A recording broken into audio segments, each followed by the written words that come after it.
करेंगे 9th class का exercise 9.3 का क्वेश्चन नंबर 9। क्वेश्चन है two circles intersects at 2 points B and C, यानी कि दो सर्कल हैं, एक सर्कल है ये बड़ा और दूसरा है छोटा, जो एक दूसरे को बी और सी पॉइंट पर इंटरसेक्ट करते हैं। Through B two line segment A B D, यानी कि दो लाइन सेगमेंट हैं जो बी से थ्रो की गई हैं, बी से खींची गई हैं। यानी कि पहली लाइन सेगमेंट है ए बी डी, यानी कि ए बी डी, और दूसरी है पी बी क्यू, दूसरी लाइन सेगमेंट है पी बी क्यू, ये दूसरी लाइन सेगमेंट है। Are draw to intersect the circles at A D and P Q respectively, यानी कि ये जो लाइन सेगमेंट है वो ए और डी को इंटरसेक्ट करती है सर्कल पर, और P और Q को इंटरसेक्ट करती है सर्कल पर। आगे है क्वेश्चन प्रूव दैट, प्रूव कीजिए angle ACP, angle ACP, ACP ये वाला एंगल, ये एंगल हमें प्रूव करना है QCD के, यानी कि ये QCD के इक्वल है, यानी कि एंगल QCD इस एंगल के इक्वल है, ये एंगल इस एंगल के इक्वल है, ये हमें प्रूव करना है। तो इसके लिए सबसे पहले देखेंगे हम बड़े सर्कल में, बड़े सर्कल में देखेंगे जो AP है, AP एक आर्क है, AP आर्क के द्वारा एक तो एंगल बन रहा है ये और दूसरा एंगल बन रहा है ये, जो कि दोनों इक्वल होंगे, यानी कि एंगल ACP ये एंगल इक्वल होगा एंगल ABP इस एंगल के। क्यों इक्वल होगा? क्योंकि दोनों ही सेम सेगमेंट में बन रहे हैं, तो सेम सेगमेंट के एंगल हैं इसलिए इक्वल होंगे। तो इनको हम यहाँ लिखें एंगल ACP इक्वल होगा एंगल ABP के, एंगल ABP, ये दोनों एंगल इक्वल होंगे।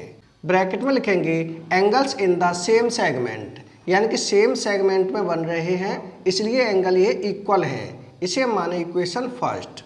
आगे हम देखेंगे एंगल ABP ये एंगल, ये वाला इक्वल होगा एंगल DBQ के, इस एंगल के इक्वल होगा।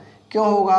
क्योंकि ये दोनों हो जाएंगे वर्टिकली अपोजिट एंगल, तो इसे हम लिखें एंगल ABP, यहाँ लिखें एंगल ABP इक्वल होगा एंगल DBQ के, इस एंगल के, तो यहाँ लिखें एंगल DBQ, DBQ।